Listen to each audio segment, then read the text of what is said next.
Annulation du décret d'extradition de François Compaoré, explosion d'un dépôt de carburant en Guinée-Conakry et enfin élection présidentielle en République démocratique du Congo. Voici, mesdames et messieurs, les grandes lignes de votre émission La Tribune des éditos, ce grand rendez-vous de votre télévision Twi TV et Watt FM pour décrypter, analyser et parcourir l'actualité nationale et internationale, bien sûr à travers les commentaires et aussi les analyses des différents médias partenaires. Pour le décryptage du jour, je suis accompagné par 4 professionnels de médias. Nous avons Michel Nana, rédacteur en chef délégué aux éditions Le Pays, Michael Tougri, rédacteur en chef de Twi TV, Daouda Kinda, rédacteur en chef du journal Le Quotidien et enfin Idrissa Koumbem, journaliste à Radio Liberté. L'affaire Norbert Zongo, un dossier emblématique qui suscite des controverses et qui suscite également l'attention des Burkinabés d'ici et d'ailleurs. Ce dossier est bien le décret ministériel de 2020 autorisant l'extradition de François Compaoré, frère cadet de l'ancien président Blaise Compaoré, accusé dans le cadre du dossier. Finalement, ce dossier d'extradition relèvera désormais du miracle puisque le gouvernement français a procédé à l'abrogation du dit décret.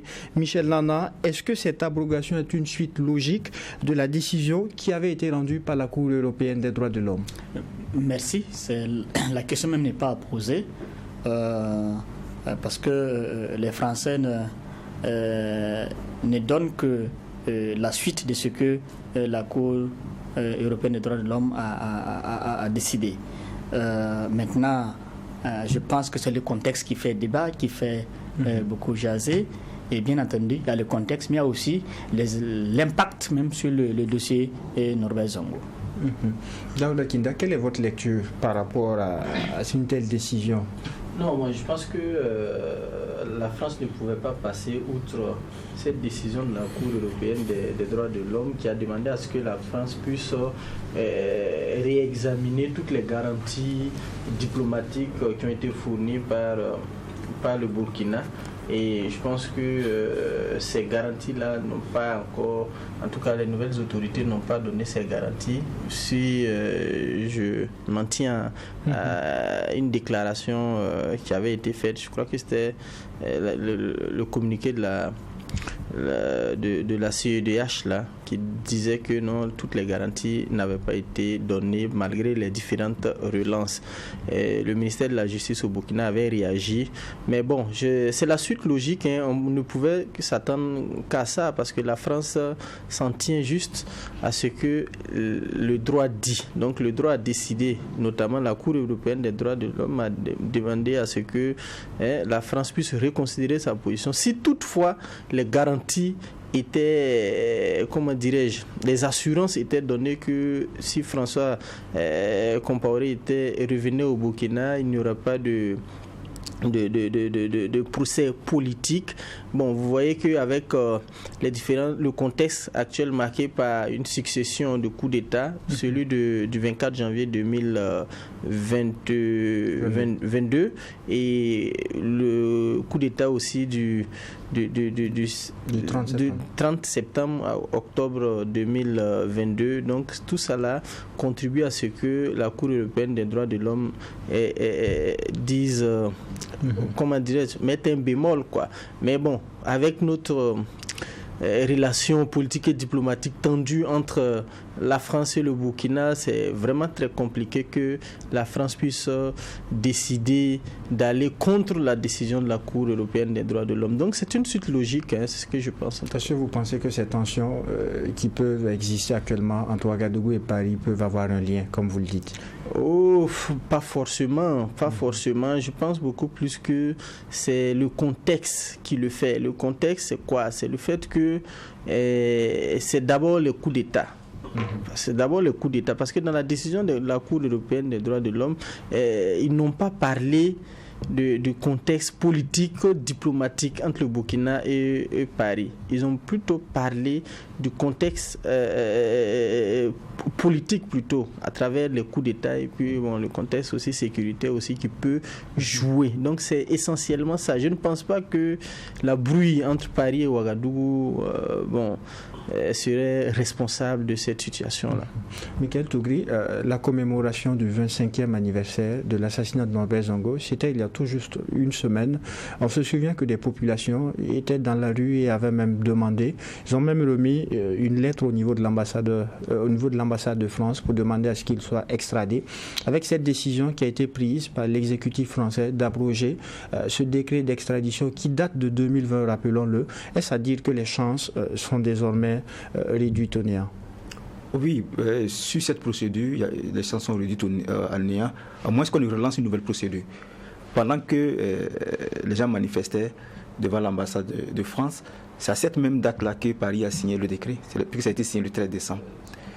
Donc ça veut dire qu'ils ont choisi la date du 13 décembre pour acter la décision de la Cour européenne des droits de l'homme. Et puis aussi, il faut dire que lorsque vous écoutez les spécialistes de ce dossier-là, ils disaient que ceux qui manifestaient là-bas, ils perdaient leur temps.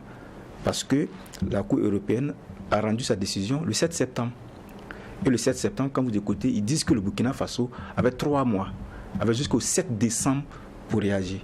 Mais à partir du 7 décembre, le fait que le Burkina Faso n'a pas donné de garantie à Paris, notamment à la France, donc ça veut dire qu'après le 7 décembre, le dossier était clos, donc c'était fini, on ne pouvait plus extrader François Compaoré sur ce dossier-là. Maintenant, si on veut que François Compaoré revienne au Burkina Faso, il faut enclencher une nouvelle procédure. Chose qui sera extrêmement difficile, parce que lorsque vous lisez la décision de la Cour européenne, on pointe l'article 3, notamment l'article 3, lorsqu'on vous dit non, qu'il n'y a pas de garantie, on parle des questions de torture, de sévices. Donc c'est ce article qui est pointé. Malheureusement, les autorités burkinabées n'ont pas apporté des garanties. Donc ça fait que pour cette procédure, c'est fini. François Compaoré ne reviendra pas au Burkina Faso, à moins qu'on enclenche une nouvelle procédure. Petite précision. En fait, c'est là que la tension entre Paris et Ouagadougou peut intervenir. Si on doit relancer une nouvelle procédure, alors qu'on connaît les relations vraiment tendues entre les deux pays, ça va être difficile. Le Burkina Faso ne va pas aujourd'hui se lever dans ce contexte-là, demander une faveur à Paris. Je ne pense pas que ce soit possible, parce que peut-être il y aura échange de marchandises et le Burkina n'est pas prêt actuellement pour cela. Donc c'est la petite précision que je voudrais ajouter. D'accord. Idriss Koumbem, d'aucuns estiment que les autorités actuelles pourraient être responsables pour n'avoir pas fourni ces garanties qui étaient attendues au niveau de la Cour européenne des droits de l'homme. En termes d'analyse, qu'est-ce que vous en pensez ? Alors c'est une question qui a été relevée justement dans la décision de la Cour européenne des droits de l'homme rendue le 7 septembre 2023, où clairement la Cour estimait que l'État burkinabé n'a pas fourni suffisamment de preuves de garantie à l'État français, puisque c'est l'État français qui est parti dans cette affaire pour défendre le dossier à son niveau. Et la Cour estime que l'État burkinabé, il faut se rappeler qu'après cela, le gouvernement a essayé de faire un communiqué. Mais quand on a lu le communiqué du gouvernement signé du ministre en charge de la justice, Maître Edasso Bayala, le gouvernement ne confirmait pas ou n'infirmait pas, mais déjà avait une option qui était qu'on pouvait même juger le dossier par contumace sans François Compaoré. Donc, on comprend aisément que peut-être le gouvernement aussi, au regard des relations diplomatiques et politiques avec la France, ne veuille pas, en tout cas, solliciter à la France de communiquer certaines informations en lien avec le dossier. On ne sait pas si réellement ça a été fait, mais le gouvernement aussi n'a pas dit clairement s'il a donné ou si la France même a demandé aux autorités de fournir la preuve. Donc, avec le contexte politique que nous connaissons, il y a cette situation qu'on n'arrive pas à savoir et qui, dans le gouvernement français ou le gouvernement burkinabé, n'a pas joué clairement son rôle dans cette affaire. Mais, quoi qu'il en soit, je pense que avec cette nouvelle décision encore, je crois que la solution en tout cas qui s'ouvre et qui se présente à tous, c'est de juger le dossier par contumace sans François Compaoré d'abord. Voilà. Et vous parliez du contexte. Justement, par rapport à ce contexte, nos amis au niveau du quotidien ont intitulé un édito « Arrestation d'espions à Ouaga, encore Paris ». Oui, je dirais à Paris, parce que c'est Jeune Afrique qui qui a donné cette information apparemment qui était le secret des dieux, qui a révélé que 4 espions français de la DGSE ont été arrêtés au Burkina Faso par nos services de renseignement. Ils étaient détenus même au niveau de la direction de la sûreté après plusieurs jours d'interrogatoire. Ils ont été conduits finalement à la maison d'arrêt de correction de Ouagadougou. Je voudrais rappeler que ce n'est pas la première fois que on a traité les Français d'espions. Souvenez-vous, il y a de cela quelques mois encore, un Français avait été, qui s'intéressait, en tout cas selon un papier de l'AIB que j'avais consulté, qui s'intéressait aux intérêts de l'armée burkinabé. Il a été appréhendé, interpellé, je vais dire, et puis expulsé du territoire burkinabé. Et vous souvenez-vous également, en octobre, lorsqu'il y a eu la tentative de coup d'État, le communiqué du procureur laissait croire ou disait qu'il y avait des forces, des éléments extérieurs qui étaient impliqués à qui étaient au Burkina, pas des Burkinabés, mais qui étaient impliqués aussi dans la tentative de coup d'État. Reste à savoir si ces éléments espions-là ou d'autres sont impliqués dans cette affaire. Et vous savez, l'espionnage, c'est pas ce qui est rare. Beaucoup de pays sont espions. C'est pas forcément les Français seuls qui ont des espions au niveau du Burkina. Mais on s'est dit qu'avec le contexte actuel marqué par une tension diplomatique entre les deux pays là, c'est vraiment, je pense que c'est un peu malsain pour la France d'envoyer des espions, surtout quand ils savent pertinemment que quand ça sera découvert, c'est pas sûr que ils pourront revenir encore, renouer de très bonnes relations encore avec le Burkina de sitôt. Donc bon, je pense que c'était mal pensé du côté français. Il fallait utiliser beaucoup plus d'autres moyens pour renouer les relations. Mais quand vous voulez espionner, c'est à quelle fin? C'est ce que justement beaucoup de Burkinabés se demandent. Pourquoi est-ce que on sait que notre contexte n'est pas tendre et vous essayez d'espionner? Si c'est pour déstabiliser, je pense que c'est mal pensé et le résultat ne va pas aboutir parce que le peuple ne va pas accepter cela. Et actuellement, même les tentatives de déstabilisation, vous voyez sur la toile, vous voyez toute la mobilisation populaire au niveau des ronds-points, toutes les mobilisations à travers les marches, meetings de soutien. C'est difficile. Il faudrait que la France comprenne que le Burkina d'aujourd'hui n'est pas le Burkina d'hier.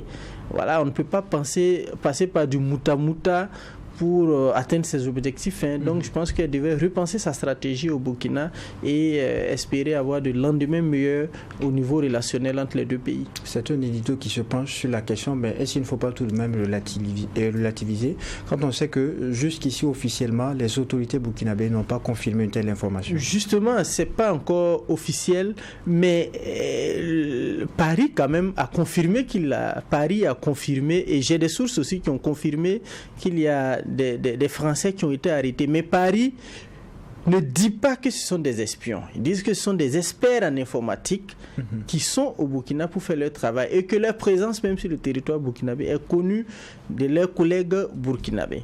C'est ce que Paris dit. Mais qui va dire officiellement qu'il a des espions? Je ne connais pas un pays qui désigne forcément des individus que lui, là, c'est notre espion. Tout le temps, ils partent sous le couvert d'autres titres, soit des journalistes, soit des experts dans tel ou tel domaine. Voilà, Paris ne va jamais reconnaître que c'est des espions. Et la réalité peut être tout autre. Même si le gouvernement burkinabé, jusqu'à aujourd'hui, n'a pas communiqué. Même l'espion qui avait été expulsé il y a de cela quelques mois, le gouvernement n'a jamais communiqué sur ça. Non, mais c'est le grossiste de l'information au Burkina, l'AIB, qui a donné cette information-là en son temps. Et je pense que l'AIB ne va pas donner une information si elle n'a pas de sources sûres. L'information doit venir de qui de droit. Mais pour cette fois-ci, l'AIB, je ne pense pas que l'AIB n'a pas réagi comme ça, mais le gouvernement n'a pas réagi. Bon.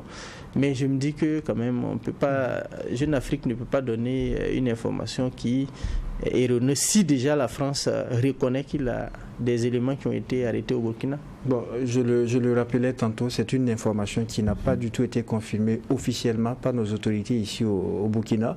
Mais par rapport à l'éditorial de nos confrères du quotidien, qu'est-ce que vous en pensez, Michel Nana? Non, je ne voudrais pas commenter l'éditorial de mes confrères, parce que déjà, ils ont... je vois que ils considèrent déjà que ce sont des espions et que ce sont les Français qui les ont envoyés. Donc, je ne vais pas commenter. Je voudrais juste dire que nous, journalistes, on a souvent des difficultés pour traiter d'une question de ce genre-là, de ce type. Parce que déjà, c'est une information confidentielle, gardée confidentielle et qui a surgi à travers des canaux médiatiques. Et on constate aussi que ce soit au niveau des Français ou au niveau de Burkinabé, officiellement, personne ne dit ce qui s'est passé. Tout à fait. Et quand c'est comme ça, il y a le risque que nous puissions rentrer dans la logique des spéculations et autres. Mais je dois dire que, déjà pour la sémantique, il y a ceux qui utilisent le mot espion, il y a ceux qui utilisent le mot agent ou travailleur. Déjà, sur le plan sémantique, c'est très difficile pour nous de pouvoir faire la part des choses si on n'a pas vraiment d'éléments très précis sur le sujet. Ensuite, je me demande pourquoi parce que c'est depuis novembre, début décembre, bien sûr, pourquoi jusqu'à présent, officiellement, personne n'a dit mot.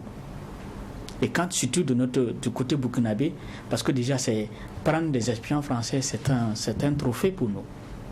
Dans le contexte là, c'est un trophée. Et vite fait, on devrait être capable d'exhiber ces preuves pour expliquer pourquoi les Français sont impliqués dans des projets de déstabilisation de Burkina Faso. Pourquoi jusqu'à présent, on ne l'a pas fait?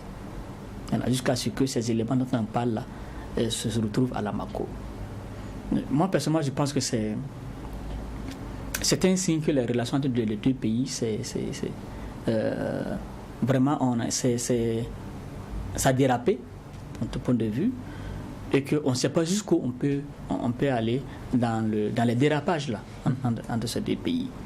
Et quoique, il faut considérer que il y a des jeunes hommes, il y a beaucoup de non-dits dans cette affaire-là, et qu'on attend que d'un jour à l'autre, que les différentes autorités puissent nous dire de quoi il s'agit exactement pour ce qui est de ces Français-là. D'accord. Ils disent quand même, je le rappelais, je le dis encore, c'est une info qui jusqu'ici n'a pas été confirmée officiellement, mais à travers l'éditorial de nos confrères du quotidien, lorsque vous faites une petite analyse, qu'est-ce que vous en pensez? Alors justement, comme Michel Nana venait de le rappeler, d'abord dans la qualification de ces personnes-là, il y a beaucoup de termes. Pour ce que nous avons vu dans l'article relayé par Jeune Afrique, on parlait de 4 agents de la 2SE, la sécurité extérieure, en tout cas française. Donc si c'est dans ce cadre-là, je crois que formellement, les États, de par la coopération de défense et autres, et dans le domaine du renseignement, il y a des agents qui peuvent être officiellement qui sont reconnus par les services de sécurité, que vous savez que ce sont, par exemple, des agents de renseignement d'un autre pays, vous les connaissez. Et si c'est dans ce sens-là, il ne faudrait pas aussi les qualifier d'espions, parce que l'espionnage, de mon point de vue, est carrément peut-être différent des agents de renseignement qui viennent dans un pays avec aussi la collaboration de ce pays-là. Et dans même l'article, il a dit qu'il y avait 12 autres agents de renseignement et qui sont repartis. Qui ont décidé de regagner la France. Comme il a dit, ça montre que les relations ne sont pas au beau fixe.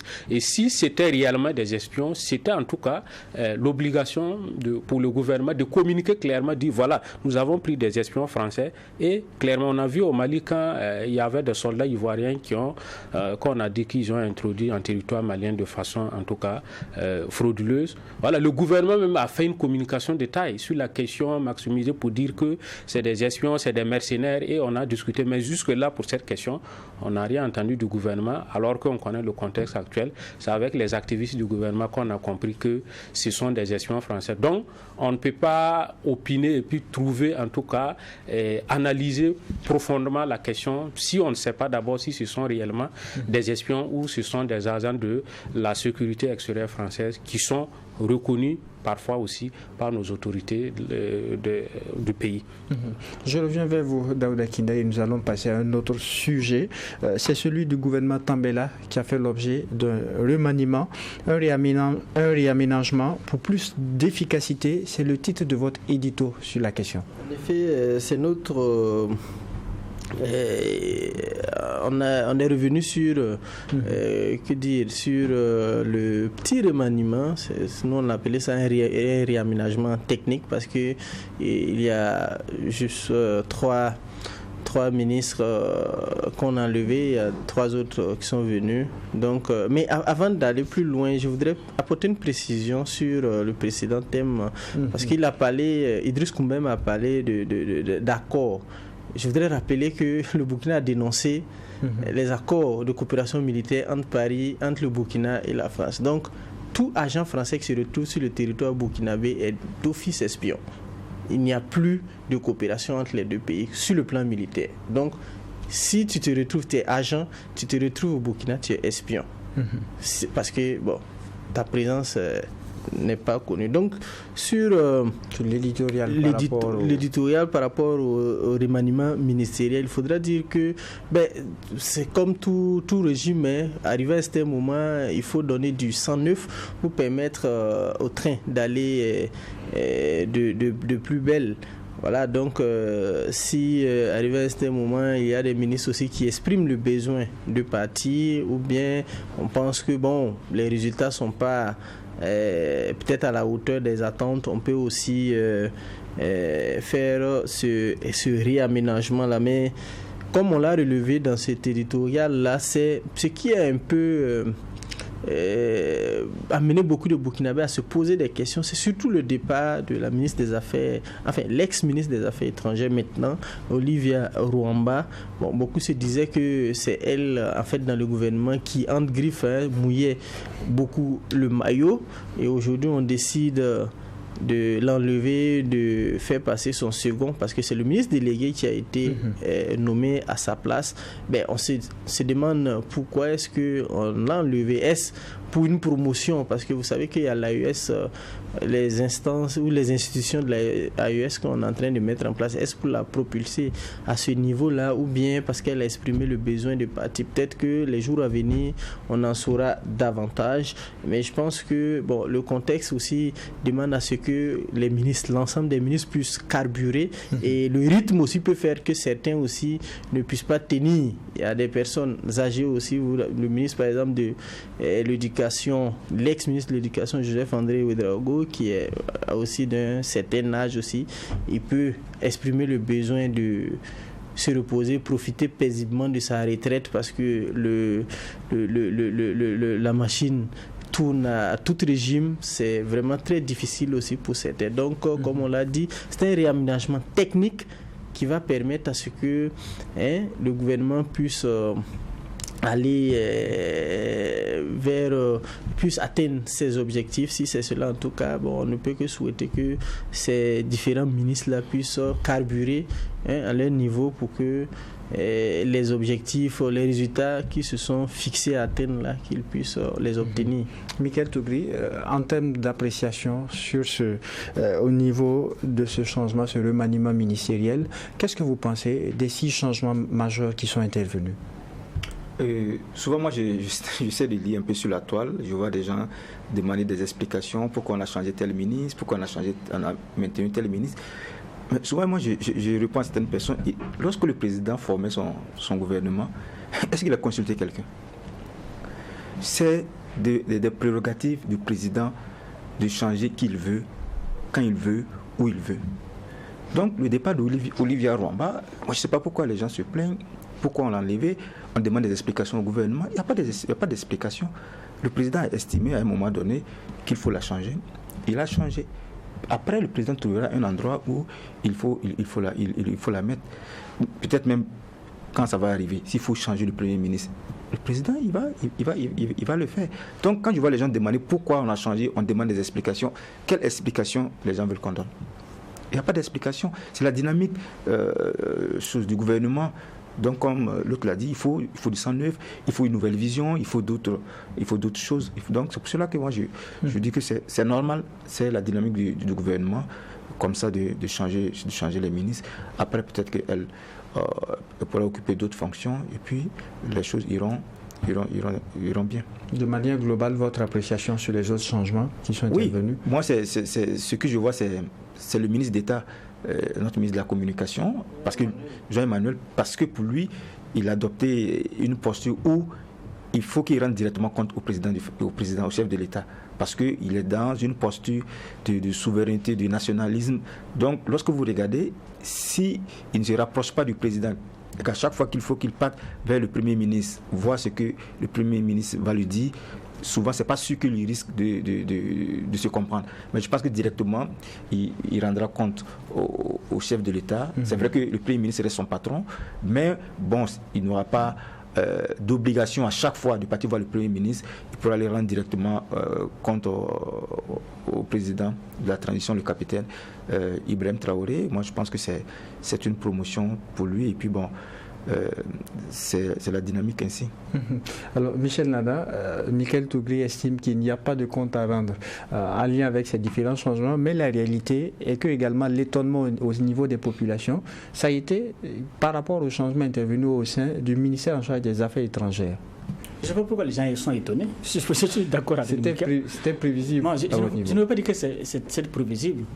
Un membre du gouvernement, un ministre est appelé à partir. Et en fonction de la dynamique à l'intérieur, en fonction du contexte et des objectifs qu'on se fixe, et en fonction aussi des relations que le ministre peut avoir avec sa hiérarchie, notamment le président et le premier ministre, bon, beaucoup de choses peuvent intervenir et puis on va les changer. Ce n'est pas étonnant. Moi, je constate seulement que depuis une année, la transition est en train de changer son gouvernement à compte-gouttes. Une personne, deux personnes, trois personnes. C'est comme ça, ça fait la quatrième fois. La quatrième fois que cela arrive en une année. Voilà, on injecte du sang neuf en faisant partie les uns pour faire venir les autres. Certainement, comme je l'imagine, c'est pour booster l'action gouvernementale et faire en sorte qu'il y ait plus de résultats. Je conçois les choses de cette façon-là. Maintenant, je pense qu'au-delà de tout, ce qui intéresse les Burkinabés, ce n'est pas le changement des ministres. Ce sont les résultats. Voilà. On peut changer tout comme on veut, le nombre de ministres qu'on veut. Tant qu'il n'y a pas de résultats, il y a un problème. Mais quand on change qu'il y a des résultats, bon, c'est tout ce que nous souhaitons. Et j'embauche la même trompette que Mika en souhaitant que les nouveaux qui viennent d'arriver puissent bonifier déjà l'action l'équipe gouvernementale qui est à l'intérieur, voilà, pour que cette année 2024 qui s'ouvre et qui s'annonce au Burkina Faso, que cette année soit celle des résultats concrets et que nous puissions vraiment retrouver la paix que nous voulons dans ce pays-là. Elissa Koumbem, toujours en lien avec ce remaniement, désormais le gouvernement compte 3 ministres d'État, dont notre ministre, celui en charge de la communication, Jean-Emmanuel Ouédraogo. Qu'est-ce que vous en pensez? 3 ministres qui directement rendront compte au chef de l'État. Ok, d'abord, avant de me prononcer sur la question des 3 ministres et sur l'ensemble de remaniement que je vais me prononcer, il faut dire qu'en 15 mois de gestion du pouvoir par le capitaine Ibrahim Traoré, il faut dire qu'on a eu 4 changements, remaniements ministériels. Pour moi, ça traduit un certain manque de stabilité et d'assurance au sein de l'équipe gouvernementale.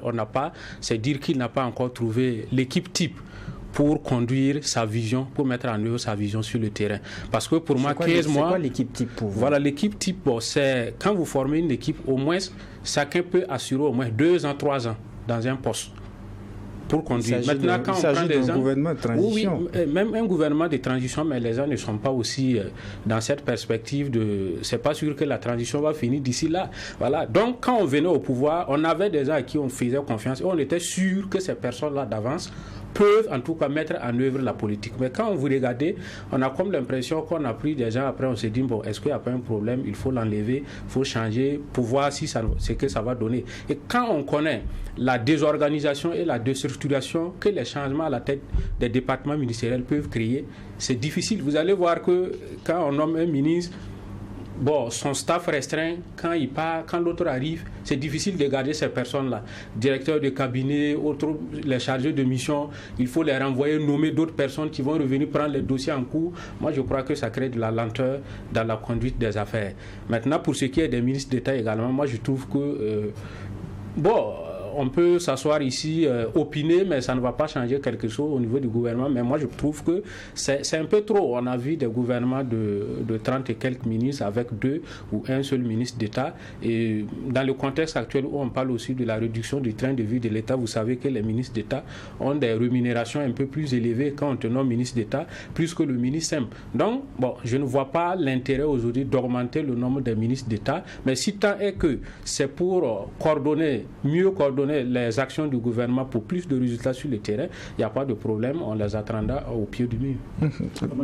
Est-ce que vous partagez le même point de vue, qui estime que 4 changements en une année, ça en fait trop, c'est pas l'équipe type? Non, je ne parle pas d'équipe type, mais je comprends son idée d'instabilité, parce qu'en une année, quand il y a ce mouvement à l'intérieur d'un gouvernement, c'est pas, c'est tout sauf ce dont on a besoin, ça veut dire la stabilité au niveau des membres du gouvernement. Mais cette stabilité aussi dépend. Ça dépend. Si vous formez une équipe et il y a des canards boiteux ou bien la machine ne fonctionne pas comme il faut trouver les bons pions. Je pense qu'effectivement, l'idée qu'il avance, l'idée de l'équipe type là, je crois que c'est ça. Trouver le bon pion pour faire en sorte que la machine soit bien huilée et permettant à ce que les résultats là, soit atteint. Moi, je voudrais juste ajouter que, selon mon analyse, le premier gouvernement de la transition, c'était un gouvernement d'arbitrage. Vous avez des gens, un groupe qui a pris le pouvoir, et certainement qui se sont répartis les rôles. Ça veut dire chacun amène ses hommes au niveau global pour qu'on forme le gouvernement. Maintenant, on a formé ce gouvernement-là. Et au fur et à mesure qu'on avance, on essaie de voir comment ça fonctionne. Et le président, qui est le seul maître à bord, voudrait compter sur des hommes sûrs. Et dans ce sens-là, il se peut qu'au fur et à mesure que les choses avancent, il y ait des gens qui tombent. Tomber, ça veut dire qu'il se rend compte que, bon, le monsieur que tu as envoyé là ne fait pas mon affaire.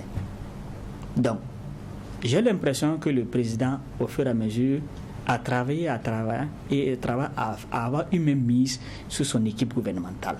Ce sont ces hommes. Avant, c'était les hommes de Intel. Peut-être, je ne veux pas dire très affirmatif pour ne pas me faire taper sur les doigts.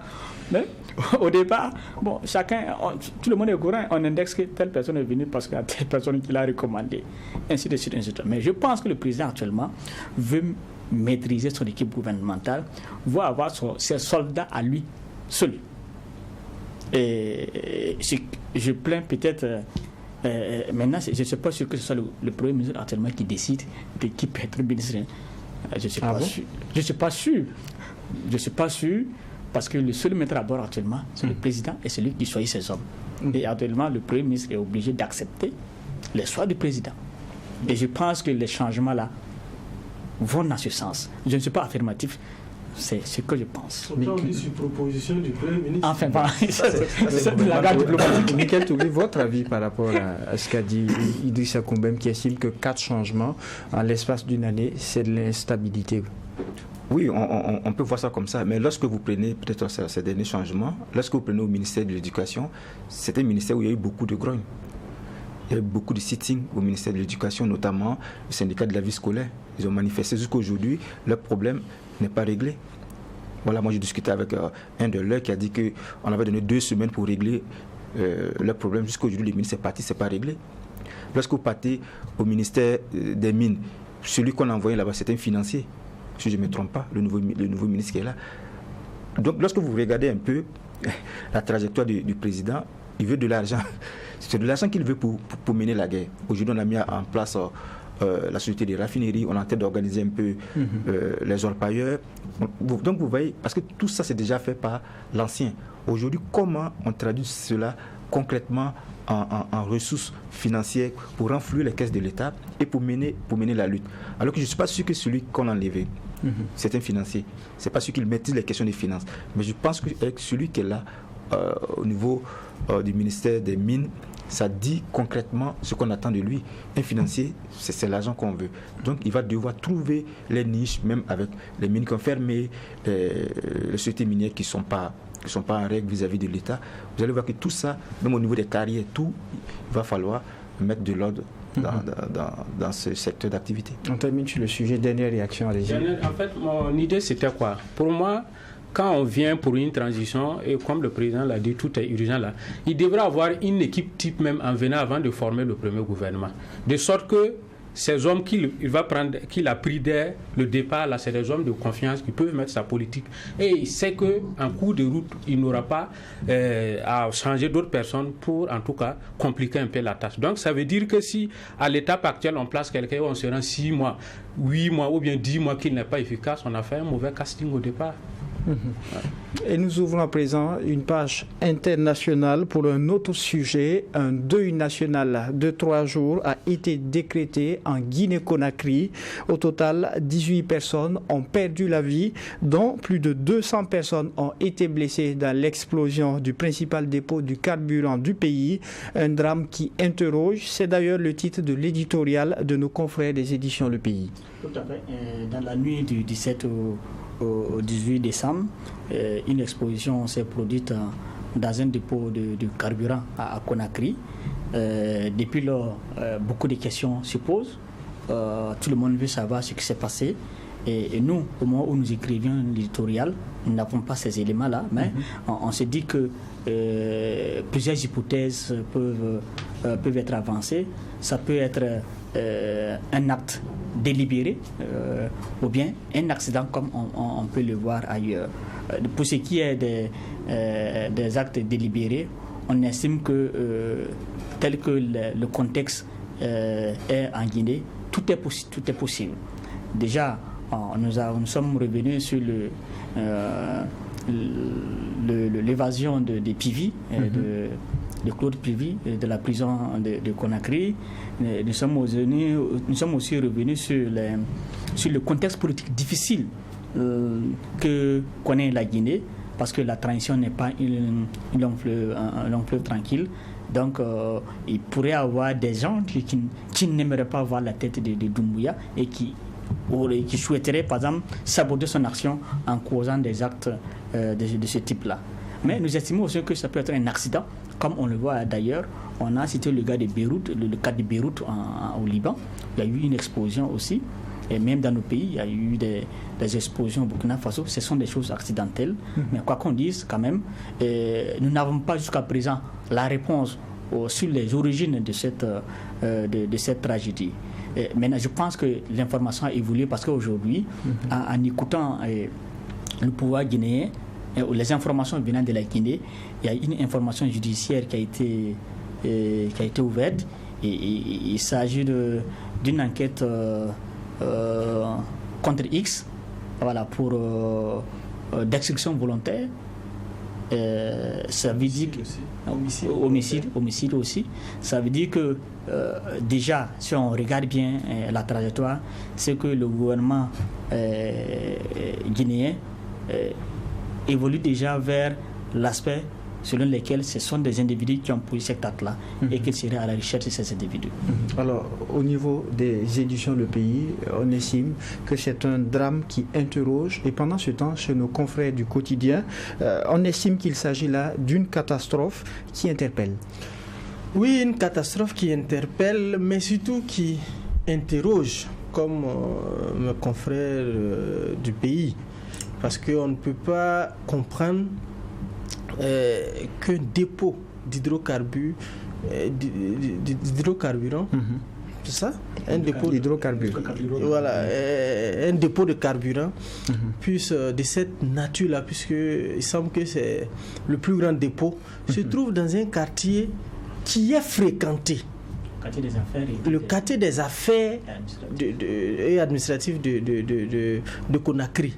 C'est vraiment difficile à voir comprendre. Les images, c'est en plein centre-ville. En plein centre-ville, pour des structures comme ça, pour des dépôts comme ça, quand même, le minimum, c'est de l'éloigner parce que ça présente des dangers non seulement pour l'environnement, mais aussi pour la vie humaine. Donc, pour des structures comme cela, il faut les éloigner carrément des habitations.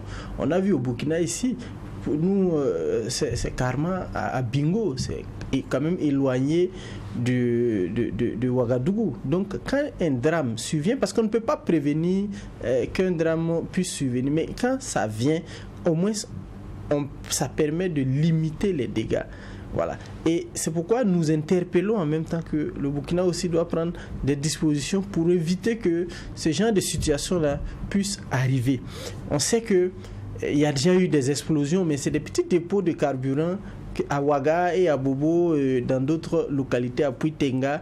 Mais c'est des petits dépôts de carburant et le plus souvent c'est clandestin. Des gens qui viennent avec le carburant clandestinement, qui cachent ça et après un drame survient.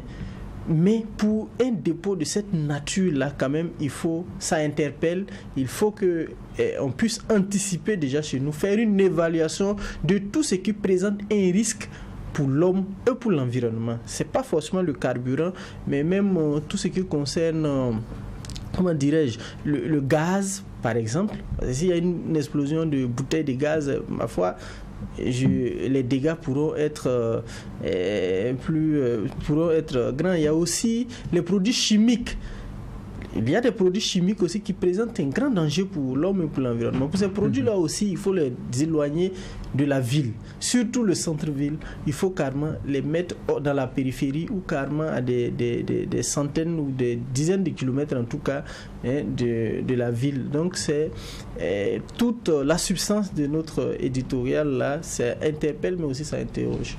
Alors Idrissa Koumbam, on a suivi les deux éditos des éditions Le Pays et du journal Le Quotidien. Au niveau des éditions Le Pays, on estime que c'est un drame qui interroge. Pendant ce temps, au niveau du quotidien, on estime qu'il s'agit là d'une catastrophe qui interpelle. Vous, à votre niveau, quelle est votre opinion par rapport à ce drame que traverse le pays frère de la Guinée? Alors il faut dire que c'est regrettable et il faut en tout cas témoigner en tout cas la compassion aux blessés et en tout cas souhaiter en tout cas des condoléances à l'égard des familles qui ont perdu des membres dans cette situation parce qu'on parle provisoirement de 23 personnes décédées. Il faut en même temps rappeler que le gouvernement burkinabé a présenté également ses condoléances et a apporté son soutien. D'accord. Donc je me joins à l'État burkinabé maintenant, au communiqué du gouvernement également, pour témoigner en tout cas cette solidarité envers la Guinée. Voilà. Et pour dire que, comme ils l'ont dit, ils l'ont su bien en tout cas rappeler, c'est une situation qui interpelle et qui amène... qui dit qu'au-delà de ce que le gouvernement fait pour sécuriser ces gens de sites, individuellement dans nos comportements, on doit revoir et aussi éviter certaines pratiques. Quand vous voyez à Ouagadougou ici, souvent des stations d'essence qui sont collées à des maisons d'habitation, pas même 5 mètres, souvent c'est proche comme ça, c'est difficile. Et il y a des gens aussi de façon frauduleuse qui stockent un peu les gaz dans des conditions pas aussi acceptables, dans des maisons un peu clandestinement. Donc c'est dire que ce sont des situations qui peuvent arriver même si c'est à petite échelle. Et il faut que nous, dans nos habitudes, nos comportements, nous changeons cela. Maintenant, pour revenir de façon à grande échelle comme la Guinée, comme ils l'ont rappelé, on ne pouvait pas comprendre qu'un tel dépôt se retrouvait en tout cas au centre-ville parce qu'on parle du quartier Kaloum, qui est peut-être le centre des affaires, un centre névralgique du pays. Bon, pour ce qui est du Burkina en tout cas, on peut dire qu'il y a beaucoup d'améliorations. Nous sommes le dépôt à Ouaga ici, c'est Bingo. À Bobo, c'est carrément à Péni, un peu environ 40 km même de Bobo. Donc ça veut dire que le risque zéro n'existe pas, mais il faut travailler à faire en sorte que même s'il y a des incendies, que ça ne puisse pas toucher beaucoup de personnes ou bien beaucoup de structures. Donc tout compte fait, je crois qu'ils vont tirer expérience de cette situation et qu'ils vont essayer maintenant d'identifier qu'est-ce qui a été véritablement à l'origine de l'incendie et de trouver un coin un peu éloigné pour stocker les hydrocarbures. Michael Tougri, vous avez suivi les deux éditos. Quelle est votre opinion par rapport à ce drame? Oui, mais moi je pense que ce qu'il faut faire, peut-être, il faut s'inscrire dans la dynamique de sécurisation des différents sites un peu sensibles. C'est vrai que c'est un dépôt d'hydrocarbures, mais il faut de plus en plus sensibiliser. Puis chez moi, lorsqu'un drame arrive, moi je vois ça comme ça. C'est déplorable. Les gens me disent que parce que c'est en ville, on interpelle tout. Mais chez nous, c'est arrivé à Perquois. Perquois, c'est pas en ville. Mais le bilan, il est là. Comme vous prenez même Ouagadougou, on a plein de camps militaires qui sont là. À chaque fois, les gens interpellent qu'il faut délocaliser tous ces camps militaires. Donc, ça veut dire que c'est une dynamique. Je ne connais pas bien la localité, là où ça s'est passé en Guinée, mais lorsque vous allez voir, c'est la démographie. Vous allez voir qu'avant, peut-être que si vous retournez dans les années en arrière, vous allez voir que c'était isolé, peut-être hors même de la ville. Mais avec le rapprochement, finalement, les concessions ont fini par... La démographie galopante. Galopante a fini par arriver auprès de ce site un peu sensible. Mais c'est que l'ensemble des pays francophones mettent en place, peut-être même anglophones, mettent en place une réflexion comment sécuriser ces différents sites un peu sensibles et puis éviter de telle sorte que la population ne soit aussi proche de ces sites-là. D'accord. On s'achemine vers la fin de cette tribune et on se rend en République démocratique du Congo pour un autre sujet. Les élections se sont achevées en RDC. Nos confrères des éditions Le Pays le disent tout net, le pays retient son souffle. Oui, le pays retient son souffle pour plusieurs raisons. D'abord, il y avait des problèmes logistiques qui ont conduit à beaucoup de plaintes. Par exemple, les gens qui n'ont pas leur carte d'électeur, beaucoup de retard dans l'acheminement du matériel électoral, des bureaux de vote qui s'ouvrent en retard. Donc c'est ce contexte-là qui est là. Et en plus, il y a aussi les accusations portées par certains candidats contre la commission électorale nationale indépendante. Ces opposants, notamment Faïlou, accusent cette institution chargée d'organiser les élections de travailler pour le président en place. C'est tout de même 19 candidats. C'est 19 candidats. Mais bon, dans les 19 candidats, il y a candidats et candidats. Il y a des candidats motards, il y a des candidats quand même, il y a des challengers sérieux. Donc moi je parle de ceux qui sont sérieux, parce que quand on fait la liste, c'est pas pour mon côté de certains candidats, mais voilà, il y a des figurants, mais il y a aussi des... Voilà. Il y a ceux qui comptent. Et parmi ceux qui comptent, là, il faut citer le président Tshisekedi, il faut citer Katumbi, il faut citer Faïlou. Et, bon... Et le docteur Denis. Voilà. En tout cas, ils sont, par rapport aux autres, je pense qu'ils sortent de l'eau. Donc c'est pour cela que je parle des candidats motards. Donc je disais qu'il y a certains candidats, notamment Faïlou, qui accusent la CENI de travailler pour le président en place, en incorrigeant pas certaines irrégularités. Voilà, tout à fait. Et pour terminer à cette ambiance, il y a les passes d'armes entre Félix Tshisekedi et Katumbi. Voilà. Je crois que le président le président sortant accuse Katumbi d'être un étranger pratiquement. Voilà. Et avec cela, la contribution au niveau des débats, la confrontation entre les partisans, tout cela dans un contexte où l'élection a eu lieu, n'a pas eu lieu dans certaines zones à cause de la crise sécuritaire. Est-ce d'ailleurs... Donc c'est un cocktail Molotov que la RDC entre ses mains, et voilà pourquoi nous disons que la RDC retient ce souffle. Est-ce d'ailleurs une partie de ces éléments qui vous a amené à dire que les ingrédients d'une crise post-électorale sont en train d'être réunis? Tout à fait, parce que quand on empile ces arguments-là, il y a de quoi... il y a de quoi craindre pour des contestations après les résultats. Voilà, vous avez bien trouvé la réponse. D'accord. Alors, Michael Tougri, quels sont les enjeux par rapport à cette élection où on se retrouve tout de même avec 18 candidats contre le président sortant Félix Tshisekedi? Je crois que les enjeux, c'est d'abord qu'on proclame même les résultats des élections. Parce que quand vous prenez le Congo, c'est 2 300 000 km². C'est le deuxième pays le plus grand après l'Algérie. C'est près de 100 millions d'habitants. Donc, vous voyez un peu l'enjeu. Donc, c'est d'abord que la commission même arrive d'abord à proclamer les résultats. Mais moi, ce que je déplore aussi souvent sous nos cieux, on a 19 candidats, 18 qui ne peuvent pas se coaliser, qui ne peuvent pas s'entendre pour battre un candidat. On a de grosses têtes, il a cité Moïse, Katumbi, Denis. On ne peut pas se coaliser pour battre quelqu'un.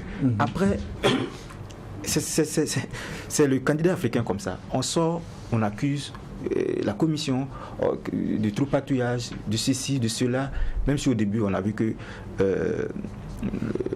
le gouvernement a refusé les observateurs. Je pense qu'ils ont dit qu'ils ne voulaient pas les observateurs européens pour superviser.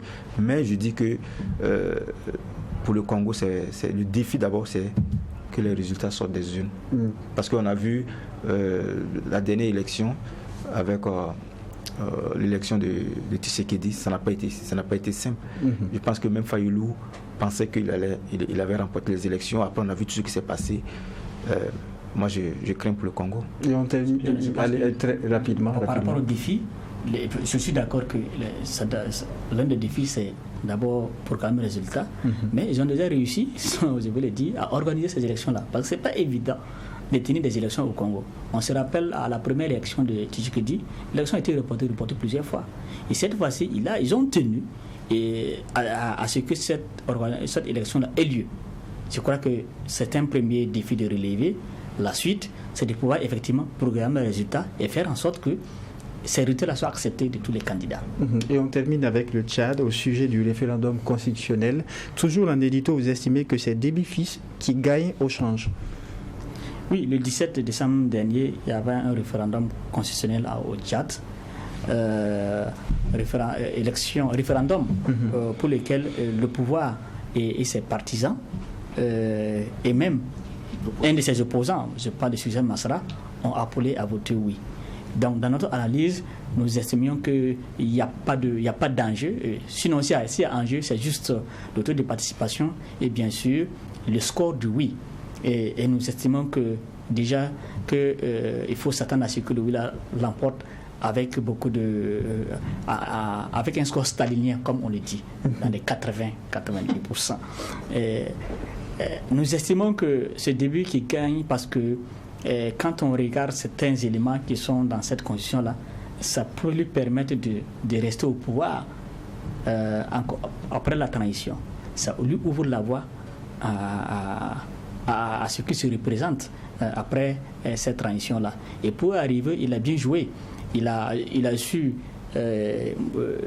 appâter les Kenzebo, son premier ministre d'ailleurs, qui était un opposant farouche, et il a fini par avoir avec lui Soucès Masra.